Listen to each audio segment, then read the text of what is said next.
It came to my attention recently that I haven't done a full Q&A video since my first one in 2020, putting aside the Pause of Stars livestream I did last year, where I only answered questions about that series. A lot has changed since then, and plenty is going on in my offline world right now, so I figured it was a good time to try another one. To start off though, I'll go through some brief information that comes up a lot in my comments.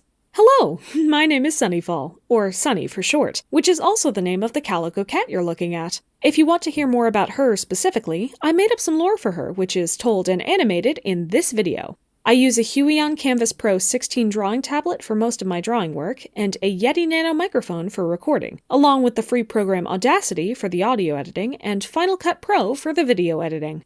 I planned a more in-depth video later this year to discuss the exact process by which I make videos from start to finish, since it's a longer discussion than I wanted to have here, so I've avoided answering those specific questions in this video.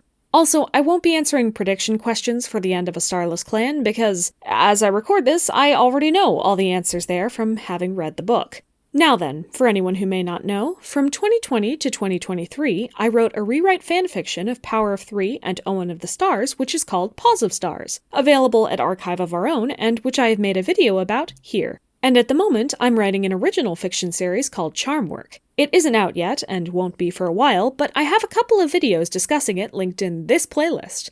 Also, outside of YouTube, I am an elementary teacher, which a couple of questions in this video will be about. Okay, that should be everything basic. Let's get into the questions you submitted. First off, Lesbikill asks which parts of Warriors writing I find the most charming and the most frustrating. It's definitely not something I have a one-size-fits-all answer to, considering the writing in Warriors has changed over time as priorities and the team behind the books shifted. However, in general, I really appreciate the little moments of character that shine through, especially those that are reasonably consistent across multiple appearances of that character. The wide cast is one of these books' greatest assets, and I appreciate the times where they take advantage of that, even if for a short time. As far as frustrating parts, it's probably the various plots that center around everyone but the protagonists being jerks to work. When no one around the main character shows any understanding, sympathy, or care, even if they come from a similar situation and realistically should have empathy for that character, it feels less like I'm watching a real character going through a tough situation, and more that everyone in the clans has suddenly become awful beings for the sake of manufacturing a fake sense of sympathy in the reader, which never feels good.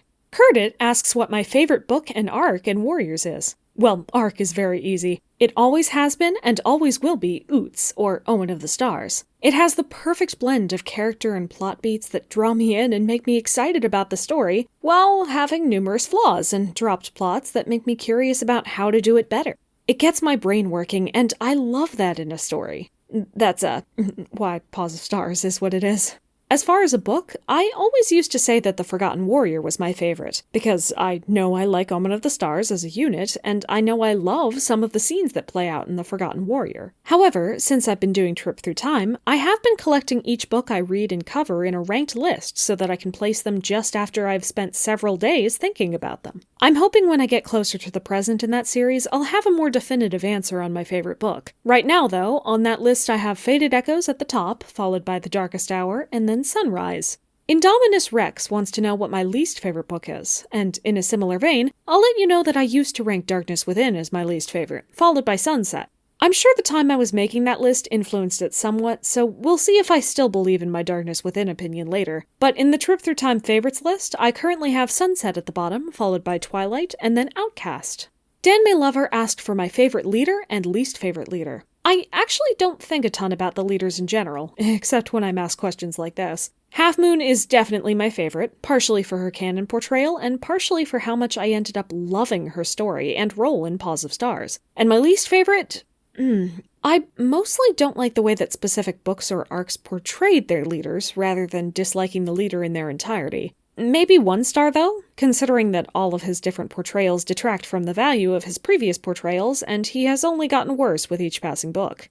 Some Tiny Frost gave me a tricky one. If Hollyleaf never existed, who would be my favorite character? This might seem easier than it is, because, well, my second favorite character is Thornclaw, followed by Brightheart and then Hazeltail. But if Hollyleaf didn't exist, I don't think I'd have come to love any of them. Thornclaw I came to love when I realized how he would pull on her as a mentor in Pause of Stars. Brightheart I only looked into as closely as I did when I was trying to determine who among the ThunderClan warriors would have the most growth to do as a deputy. Hazeltail I specifically came to love as a foil to Hollyleaf and one of her closest friends before I ever thought to make her a lesbian. Hollyleaf is the character who, in large part, motivated me to look more closely at the cats of Power of Three and Omen of the Stars. So if she didn't exist, most of my favorite characters wouldn't be so anymore. I think I still would have been swayed to like Dovewing and Ivypool, both for my own sensibilities and my friends' arguments, but as far as a character that would personally resonate with me, I think either RiverClan's Sunfish or SkyClan's Ebonyclaw would have ended up among my top spots, and their respective clans would have gotten even more attention from me.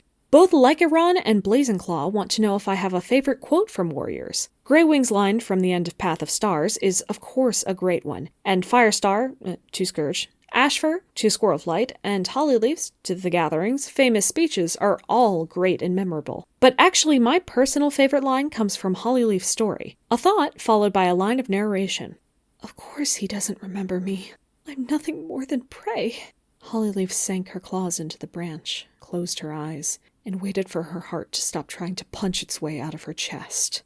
Hollyleaf had let herself get close to a fox cub and felt an almost maternal sense of care for him despite knowing the danger he held. Then, when she saw him later, she was so excited to have a familiar face that she didn't consider the danger at all and was shocked and very hurt when he attacked her. Of course, this whole situation is a metaphor for Hollyleaf's relationship with her own mothers, who she hurt both physically and emotionally during her spiral. But it also serves as a way to show Hollyleaf's own desperation for companionship, and not in the way she has with Fallen Leaves. She likes having clanmates around to care for, and beings who care for her in return. She cherished this relationship, so it hurt deeply to know that love wasn't reciprocated. Also, William Wayne asks, Firestar or Firestar?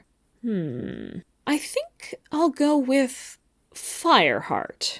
Curdit, Jellyfish, Genderned is Silly, and Skirth all want to know what sort of change I would make to Warriors if I had the opportunity. And I will be abiding by the wish to not just change things to fit Paws of Stars. If I were to take control of Warriors at this point in time, I would, first, encourage the passion they've been growing recently. The level of excitement they have for StormClan, the Wildcats, and the wider interpretation of the afterlife is great, and can lead to much better stories than me telling them to write anything specific that I would want. However, I would try to guide the style of the stories in a different direction, ensuring that we keep track of what is said and done by different characters in the past and the present, both to make sure they stay consistent through different appearances, and to ensure that they can show up in situations that they would find relevant or important. Hopefully this would work to create a more even and consistent culture in the clans over time, and to involve more characters that aren't current protagonists in the story. I'd also prefer that they begin adding in more consistent relationships. No, I don't mean romance. If they want to keep writing bland romances, that's fine, I guess. But making sure that cats have relationships with their family, even when they aren't adversarial, mentor, apprentice, and friends that are notable and continue through their lives would go a long way towards opening up more characterization opportunities and making the clans feel familiar to us as readers.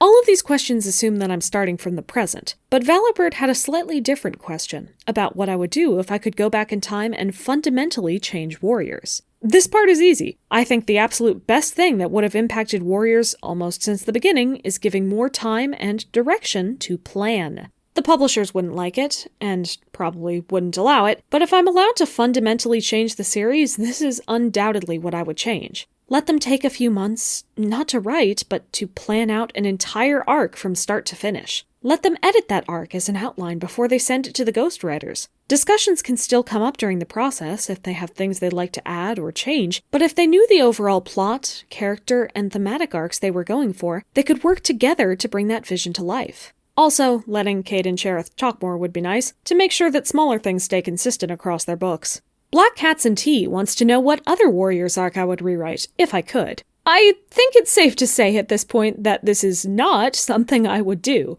I loved writing Paws of Stars, but dedicating 3.5 or more years of my life to rewriting a Warriors arc is not something I think I'd have time to do, and I'd rather put that much time into my original work now. However, if the time and effort weren't issues, I think I'd want to rewrite either Dawn of the Clans or A Starless Clan. Most likely the latter. They aren't the arcs I think have the most problems or that I hate the most. That honor goes to the new Prophecy and Division of Shadows. But they are arcs with a lot of problems of different scales that could have done with a lot more pre-planning and use of the characters they set up. More importantly, they're both arcs that I do enjoy being in most of the time. The characters and basic plots of both are ones that I enjoy and have fun toying with in my head, which is the most important thing if you're going to spend years of your life in a world. If I truly and completely hated Dawn of the Clans or A Starless Clan, I would have a miserable time trying to rewrite it. And for the record, in my version, Sunbeam and Nightheart would absolutely have broken up, as was originally discussed by the Aarons. Lightleap would have had much more consistent involvement in the story, RiverClan would have more consistent justification for following Splashtail, and Frostwhistle would absolutely be canon as a pair of asexual lesbians.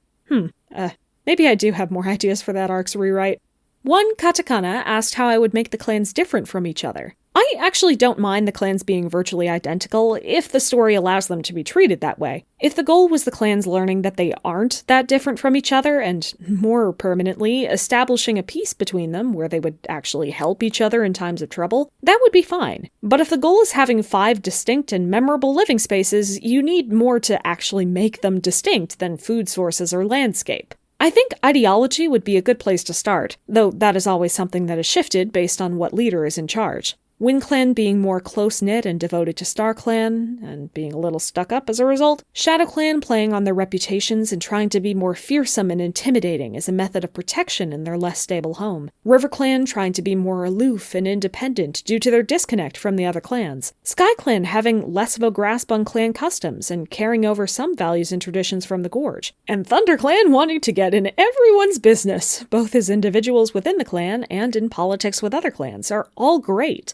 I would also prefer, however, that some elements be added to clan culture in general to make their world and each clan distinct. Things like holidays honoring special days, Star Clan, fallen clanmates, or unity between the clans, or celebrations beyond eating when cats become warriors, birthdays that different clans may celebrate differently, naming conventions based both on the clan and current leaders' preferences, etc., would bring a lot of life into the clan that doesn't exist at the moment. I'd also appreciate if the way they hunt was more distinct in each clan, particularly in ShadowClan, SkyClan, and ThunderClan, since they pretty much all have the same prey now. If the landscapes lent more towards specific types of hunting, like groups with individual roles, or quiet branch hopping, or penalized things like being alone, staying on the ground, or being in too large or too noisy of a group, it might justify why these clans learn different skills.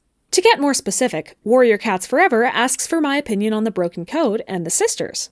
Generally, I liked the Broken Code. It wasn't my favorite arc, and in particular, the middle section irked me to no end, with Shadowsight's endless bullying by ShadowClan and Bristlefrost and Rootspring's unbalanced flop of a relationship, but it had some good ideas embedded in it, and it stuck the landing enough for me to appreciate it. I also liked the Sisters, at least in concept. I think the way they are being used to say how much better the clans are for not being sexist against men is, a problem, but I like that there's a group in Warriors that is distinctly different from them, has customs and a belief system that are just as real and valid as the clans, and that don't bend to the clan's will or rely on them for assistance. Having a competent and self-assured group that isn't the clans and also isn't evil is a genuine rarity in this series, adding to the xenophobic undertones. Cricket Flight Star wanted to know what I think about Moonshadow, and really, I kind of don't. We know he was energetic, a bit arrogant, impulsive, irresponsible, and didn't care about the relationships in his life. He felt uncomfortable about his mate saying she had kits and wanted to leave their home in the mountains without inviting them to come along. Then, when the traveling group split up on the new journey, Moonshadow was one of the first and most passionate supporters of Clear Sky, since he really wanted to go to the forest rather than stay on the moor with his sister Tall Shadow. Really, I think the reason we as a fandom don't talk about him as much is because he is consistently portrayed as wrong for all of this by the narrative, and thought badly of by the characters for it. Tall Shadow mourns him heavily when he dies, but that is mostly because, as distant as he was her only remaining personal connection, and she would have cared about that no matter who he was. Moonshadow works fine, as the not-at-all perfect cat he is, and with little prominence in the series, he doesn't really need to be more than that. One more on the character front, Muzzlepebble wanted to know what I think about Tree. I do not like him. I think the backstory they gave him in his novello was fine, but shows a very different character from the one we see in the main series, and there, he most often comes off as an opportunistic, flippant, lazy guy. It's not just that he disagrees with and stands apart from the customs of the clans, which would have been fine, but that he takes advantage of the clan's tendency to care for anyone and doesn't do any work to repay them back. No, being a mediator does not count in my mind because it's something he does so rarely and something that, frankly, should be the job of the leaders in the first place. If you aren't able to work on political diplomacy, why are you a leader? What is your job? All the day-to-day clan duties are taken by the deputies, so inter-clan communication and decisions is really the only unique thing a clan leader does, besides ceremonies. I also really don't think his relationship with Violetshine made sense or felt balanced at all. I don't hate the guy, but I think the series would probably be better without him. Dan May Lover also wanted to know what fandom opinion I don't agree with. Well, I mean, if you go to different places around the internet, it's easy to find almost any opinion on the books, so I could just choose any opinion I don't agree with and trust that someone out there believes it. But, maybe that Shrupa and Squirrelflight would have made a good couple? They didn't really ever have a relationship beyond faint acquaintances, and the one scene people talk about where he reached out to her seemed more a matter of his politeness than his care for her. The cats Shrupa really spent time with were Spiderpaw and Whitepaw, the latter of whom specifically cried and spoke at his funeral because they were so close. The real issue here is that Squirrelpaw had precisely 0 friends, or even consistent connections in her age group, before or after the journey, and none of the cats really had any meaningful bonding on the journey, especially any that lasted past the clans arriving at the lake. Getting Squirrelflight a good mate choice is kind of an unsolvable challenge in my mind. Or, well, I guess another one is that Hollyleaf is a lesbian. I'm sorry, she's not. She's asexual and aromantic. There are plenty of lesbians out there, but she is not one of them. Time for some future questions. Kirix Gogo asked if I think Warriors will ever end, and when. I'm sure it will, nothing lasts forever, but I genuinely don't think it's in the very near future. With how much passion they clearly have about the graphic novel adaptation, StormClan things, and the next arc or more of Warriors, we've at least got a few more years in us. Kate Carey is retiring, and it looks like the book releases for the next year are slowed down a bit, probably as a result of that, but I'd be surprised if they don't hire someone else to fill that role, or move them over from a different part of the Aaron Hunter team. Warriors isn't in its peak popularity anymore, but it's still the biggest moneymaker that Working Partners has, especially, apparently, with the Roblox game connected to it. I don't think the end of Warriors is nearby. In that vein, the Southern writer, Dan May Lover, and Kaiser wanted to know what sort of stories I'd like to see in the future, either in arcs or super editions. As I've said a few times, the richness of the characters in the stories and the passion the team has for those stories is more important to me than any particular plot. But I'd definitely like to see more from StormClan, or other time periods, to expand the universe a bit and give us a chance to see some all-new casts to get attached to. In general, I'd like them to move as much as they can away from using the New Prophecies cast over and over again, and ideally for them to be willing to kill off more characters when big events come up, so we can cycle through the casts more regularly. The more focus they put on their new characters, their relationships, personalities, values, and journeys, the more fans will care about those characters and take interest in the new arcs, as opposed to rereading the nostalgia arcs continuously. Knitted Jellyfish wants to know, generally, how I feel about Warriors. I would honestly call it less my soap opera and more my little sibling. It's been a part of over half my life, and has consistently taken up my thoughts during that time, to different degrees. I've seen it evolve, know a lot of its content like the back of my hand, and know what to expect from it in general, based on what it's always been and what it has become recently. It annoys me to pieces, sometimes it manages to make me cry, and sometimes, rarely, it surprises me with something I never expected. I'll always care about it and want to check in when it comes out with something new, but more than that, I'd love to see it grow and evolve if it's able. Despite all of that, it's not the only part of me, and while I care about it, I also have my own life to pursue. Most, but not all of which, takes place apart from Warriors. Also, Crooked Star fan asks if I acknowledge Crooked Star supremacy. I don't. Crooked Star is good, but Half Moon is better.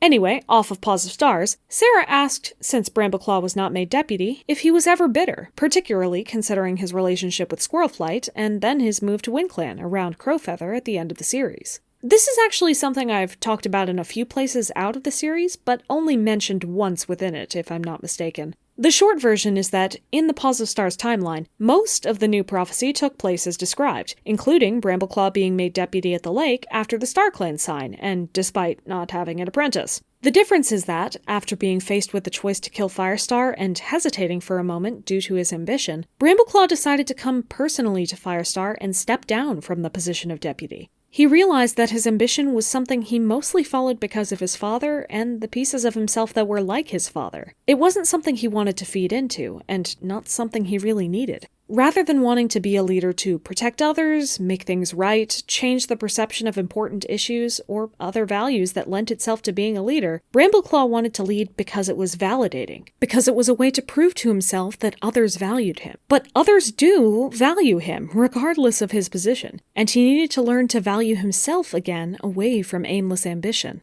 I have considered writing a sort of single-chapter story about this one day, as it is where most of the development for him should have taken place, in my mind, and where it did take place in Paws of Stars. The remainder of his positive development and the calming of the relationships around him took place near the end of that series, in a conversation with his kits, along with Squirrelflight and Leafpool. Now that he lives with Crowfeather, I imagine both of them have some time to look back on the mistakes they've made, and with how much they butt heads, they probably wouldn't let each other get away with any further mistakes. I personally think they could form a good friendship, perhaps with an undertone of rivalry. And on that note, Fleef asked if I have any headcanons for how things would change in the arcs following Paws of Stars. I do, though this is something I've purposefully avoided talking much about since the fanfic's release, to give everyone the best chance to come up with their own ideas and further stories. Well, first off, the broken code just could not happen at all. The Dark Forest never worked that way in Paws of Stars, and the Dark Forest being both much less powerful and combined with StarClan by the end of Paws of Stars makes it kind of impossible to use as a weapon. Ashfur isn't coming back like that, and StarClan can't really be cut off by the Dark Forest anymore. A Starless clan probably wouldn't happen in the same way either, since the code changes happened so much sooner and everyone in the clans had a discussion about why they're plainly necessary. Berryheart and Splashtail couldn't work off of recent events anymore. And, of course, Berryheart's trauma over Darktail would already be different. Speaking of, the only arc that would mostly be able to happen is A Vision of Shadows. I imagine this arc focusing on two big points. First, the entire system and code of the clans has shifted. Numerous Dark Forest loyalists live in the clans, and not everyone will be happy with either of those things. Second, those same Dark Forest loyalists were training with and heard the stories of SkyClan cats, alerting them to the Lost Clan that should rightfully be able to return to them. I think those cats would have much more agency in and care about the future of SkyClan, and that Darktail as a villain could prey more on the cats who don't like the way the clans are now, since the changes to the code and the fall of the Dark Forest. There's a few ideas I have for specific characters as well, like Songkit's struggles with his unknown birth parents and Foxleap's eventual boyfriend, but I'd mostly like to leave that a secret for my own head. Sooty Love wants to know if my original novels take inspiration from warriors. I think I would mostly answer no. It is still a series mostly about cats, some of whom live in the wild, and sometimes some of them fight, so there are some similarities, but the structure, themes, characterization, lore, and otherwise are very different. There was actually some strong inspiration I took for some character journeys, backstories, personalities, etc., but most of that was for single characters or relationships, and pulled about equally from people I really know and characters that have intrigued me in different realms of fiction. However, by far the biggest inspiration for Lotta's character journey and the themes surrounding the story as a result of her is Centaur World. I love that show, much like I love Omen of the Stars, but both of them left me unsatisfied and motivated to create my own version of the journey that resolved in a way that makes more sense to me. Lotta isn't any of the individual characters in Centaur World, but let's just say that any ideas I would have put into a Centaur World rewrite are instead being used in Charmwork.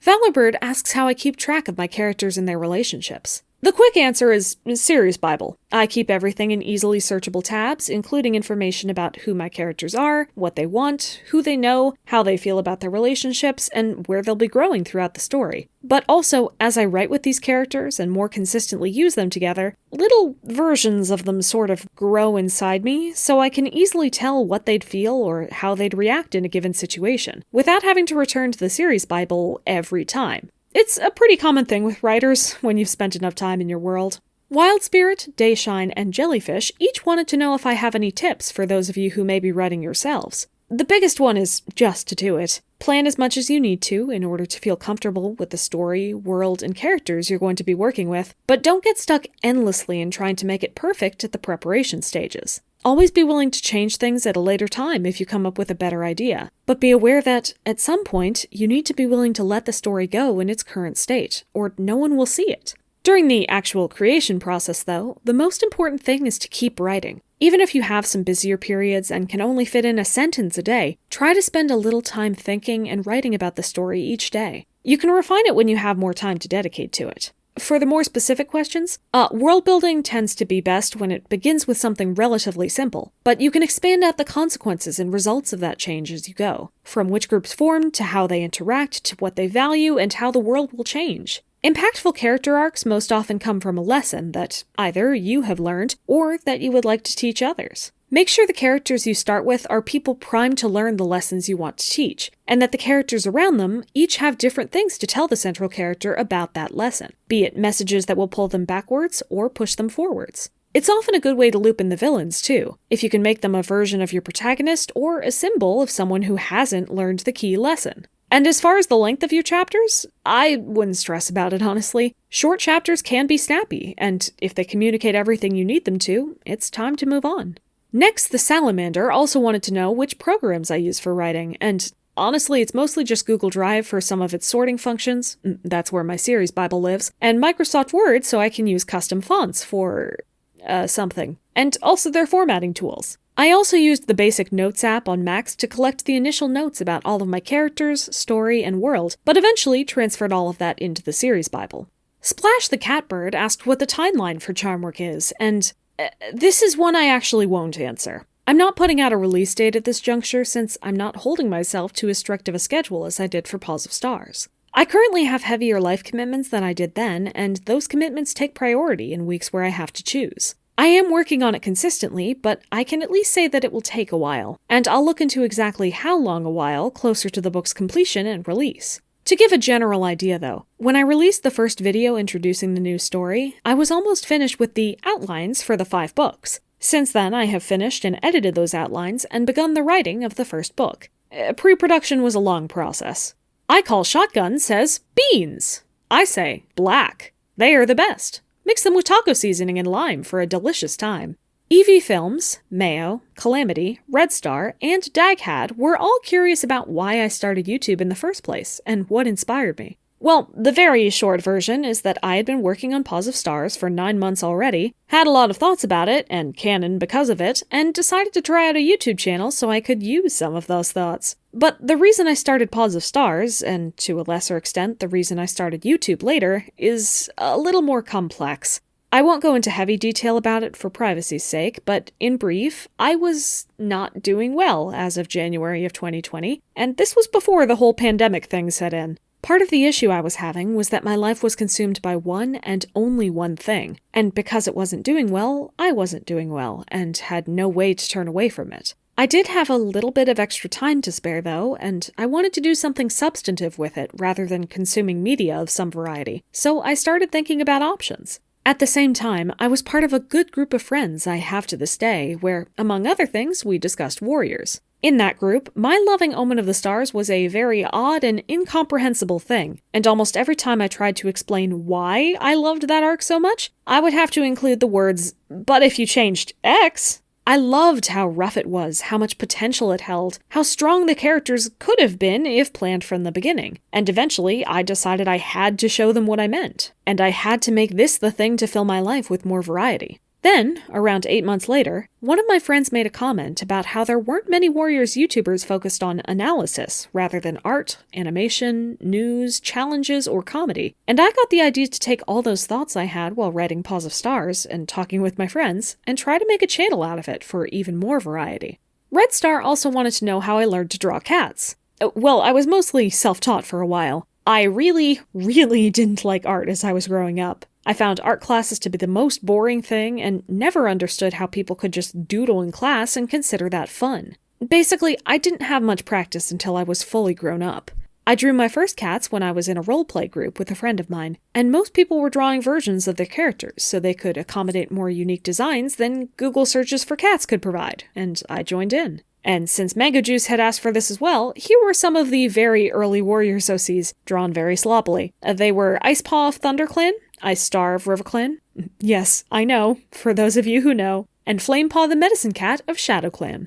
There were a few more after this, Thrushpelt, Briarstar, and Slatesong, but those first 3 were the ones I first drew as a unit. Each of them represented a different reboot of the role-played world, so they come from different generations, even though some of them have connections to each other. Even at that time, though, I really only drew one version of each cat, and very occasionally tried drawing someone else's cat as a present. I still didn't draw at all outside of that context, as it still wasn't something I intrinsically enjoyed. However, as I was getting the idea to start YouTube, I knew I would need a lot more art than I had ever done before, for backgrounds, Sunny sprites, cat heads, symbols, and otherwise. Thankfully for me, some of the friends in that group I was and am in are truly phenomenal artists, so I picked up tips by seeing their work and talking to them about both theirs and mine. Eventually, with the amount of art I was doing and the advice I was getting, I settled on the resolution to focus on improving one thing every time I draw, based on my reflections of my past work, and it has grown from there. Cybertooth asks what my favorite part about being a YouTuber is. I would say it's probably getting the chance to see everyone's discussion on various topics. Being Sunnyfall, the YouTuber, gives me a chance to research more corners of Warriors that I haven't in a while, and come up with things that deeply interest me about them. Then, when I bring up these topics with all of you, I get to hear dozens of other takes on that material, and learn how different interpretations and evidence changed people's perceptions. Or see people who were swayed by my argument, or learn something about the books that they had forgotten, or didn't know before. It's sort of what I liked about being in a Warriors discussion group, just on a larger scale. It's just always been fun to discuss books, period.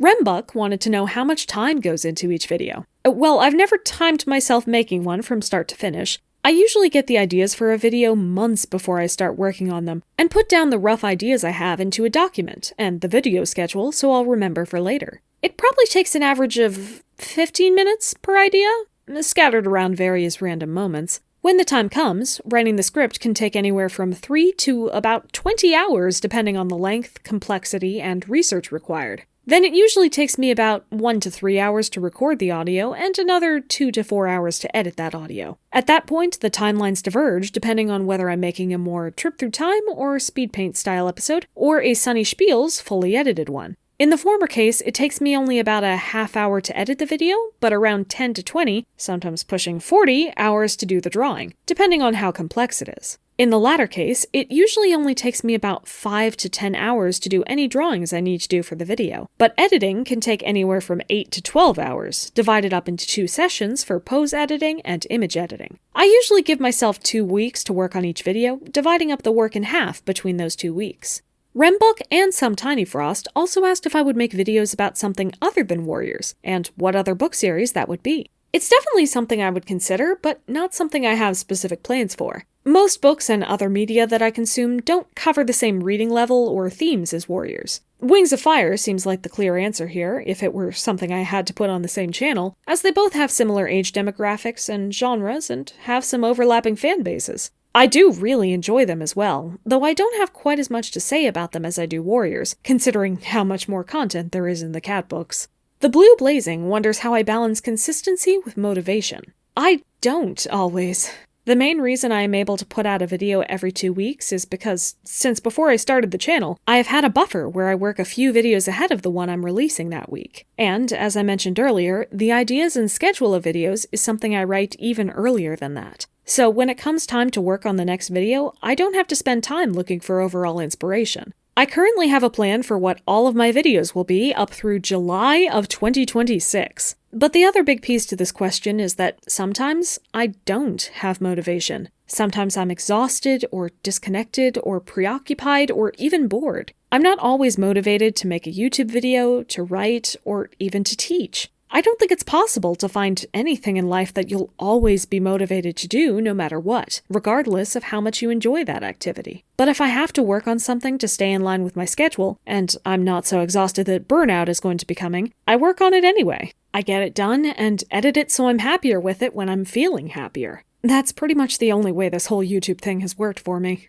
EV Films and No Stars want to know how I got into Warriors. That one is actually pretty simple. In elementary school, one year, my teacher had a class tradition where, if we had gotten our work done and upheld behavioral expectations all month, we would get a reading day where we all came to school in our PJs, brought all the books we could, set up blanket forts with the desks, and read all day, swapping books with each other and getting excited about new stories. This led to all of us reading a lot more books than we had in previous grades, and needing to expand to higher levels and more varieties of books very quickly. It was at this point that someone in the class discovered Warriors, a fun and engaging series of relatively long books that, most importantly, had a large and ever-increasing number of books that could occupy us all year. We spread those books around, and soon over half the class was reading them, myself included. Most students stopped reading them by the time a year had passed, but for whatever reason, I never did, and I kept reading the books as they came out all the way until I made a story and a YouTube channel around it. Sayas, Valorbird, Black Cats and Tea, and Vec each asked if I like any books or book series besides Warriors, and yes, I absolutely do. Recently, I've been enjoying The Violin Conspiracy and its sequel, The Stormlight Archives on a recommendation from some friends, and I also reread The Familiars, one of my favorite series from when I was a kid, to see if I would still recommend it to my students, and if there was any inspiration I could take for my series. There's also Always Human, my favorite webcomic ever, which I have in physical form and which I beg everyone to read. However, a lot of the books I read are less fantasy for fun and more philosophy or educational text for work, or children's books to see what I could incorporate into lessons. My favorite book of all time is still The Myth of Sisyphus by Albert Camus, but not because I think it's the greatest work of literature or even the best philosophical text. I've slowly been coming to realize that I have some odd preferences around not just books, but media in general. I do appreciate when a book, TV show, or movie is good, but in those cases I tend to read it, feel satisfied, and move on. The pieces that really stick with me are the ones that have some good ideas, but fall flat in some way. They make my brain light up with hundreds of ideas. I want to discuss them and write about them and find ways to fix the problems I see and build upon those ideas to create something new. This is probably why I still love Warriors so much. Speaking of media I consume, Maximum Organs wants to know what I've been listening to recently. As I write this, I've been listening mainly to musical soundtracks, most recently Seussical, Phantom of the Opera, and Aladdin the Musical, just based on the order of the playlist I compiled. When I finish up with this, I'll be listening to the character playlists I created for the Charmwork characters, because I genuinely really like them. In general, I really enjoy music that tells a story, or expresses growth across the period, rather than just giving one emotion for 3 minutes. So show tunes, soundtracks, and certain areas of pop from the 60s to now tend to be my preference. There are also plenty of songs I just like because they were played by my parents when I was a kid, or because we sang them in my a cappella group, which instantly makes any song better, by the way. Valorbird also wants to know what movies or TV shows I like, and on the same line, Drawing Roses asked if I like anime, and if so, which? Well, I've already mentioned Centaur World, which is genuinely a phenomenal show, even if I am personally unsatisfied with one aspect. But off the top of my head, and trying to select names that would be remotely kid-friendly for you to search, I also love The Good Place, Fruits Basket, Bluey, She-Ra, Agretzko, Star Trek, Ace Attorney, not a television show, but I practically watch it like one, and Steven Universe. I also frequently revisit things like Backyardigans, Angelina Ballerina, or The Electric Company if I'm feeling down, to give me a small blast of nostalgia and cheer. Muzzlepebble asks if I've read The Hunger Games, and if so, who my favorite character was. I did read it a long time ago when it was popular, but it wasn't really my thing. Both dystopias and romance are generally not my cup of tea, but it's not the fault of the book. I can't remember now who my favorite character was then, but I imagine it was probably Cinna.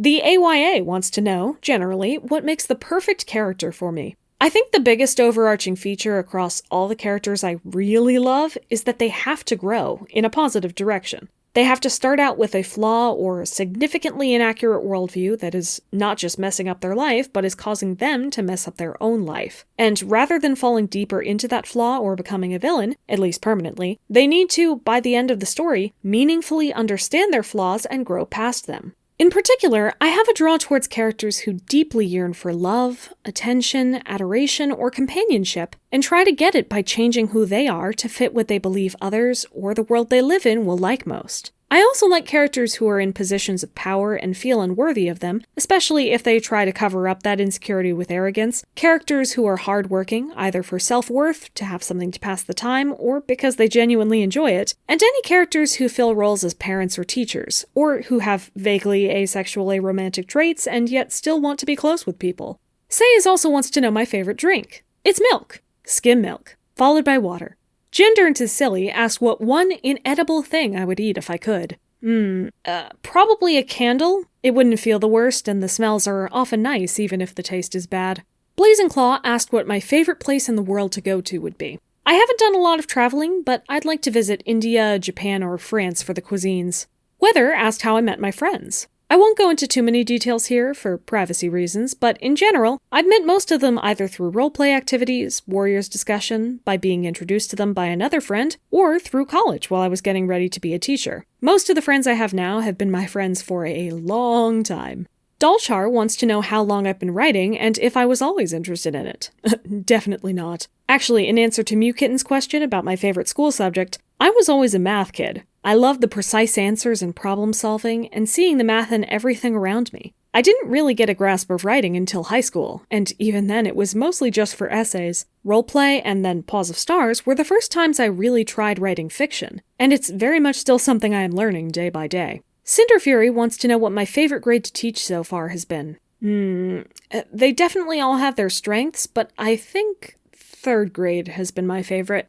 Murder Prefer asked what my favorite and least favorite things about being a teacher are. My favorite is definitely seeing my students grow. Sometimes it's slow, seeing them confidently approaching a problem or prompt they couldn't dream of facing before, and sometimes it happens all at once and you'll actually see a look of recognition in their eyes as they notice that they can do it. They can solve this. They actually know about this thing, and they didn't last week, month, or year. Their growth in both confidence and capabilities as they become more realized people and learners is consistently a joy. As for my least favorite thing, I won't go into massive amounts of detail, but it has to do with the gaps and reasons for the gaps between what I'd like to do to help my students and what it is possible for me to do to help my students. It is my job to help them, and when I can't, for any reason, it really hurts. And jumping right off of that, Sunnose wants to know if teaching is fun. It definitely can be. There are days when everything is going pretty well and everyone is learning and I've meaningfully contributed to that and everyone can leave happy and fulfilled. Sometimes those are days where I came up with creative lessons or finally got through to students about a problem they were having or finally learned a way to improve my own practice to fix a problem I was having. But it's not always fun, and nothing really is. There will be days when you're exhausted or burdened by something outside of school and aren't able to give all your effort to your teaching. There are going to be days when the students annoy you, or you regret something you did or didn't do that could have made a situation different. There are days where administrators or parents will ask you for things you couldn't possibly provide, or be upset with what you can provide, and you have to learn to draw boundaries to keep yourself sane, healthy, and safe. Even beyond learning the curriculums, flexibly teaching and adjusting your practice, grading and reflecting, and communicating with other teachers, parents, staff, and students, learning to just exist in your classroom and out of it and perform like a professional teacher is a lot of work. It will always be a lot of work, even when you've had decades of experience. I truly love my job, and I love what I'm able to put into the world, but it is not a walk in the park. And anyone who thinks, as some people I've met did, that being a teacher is what you do if you can't learn any more advanced education for other jobs, clearly has no idea what being a teacher is. For our final question, and stepping gracefully off of that point, Omega Wolf wants to know how I avoid burnout. Given that I am writing a book series, running a YouTube channel, working as a teacher, and trying to keep up with my home upkeep, health, and relationships like anyone else, it's a fair question.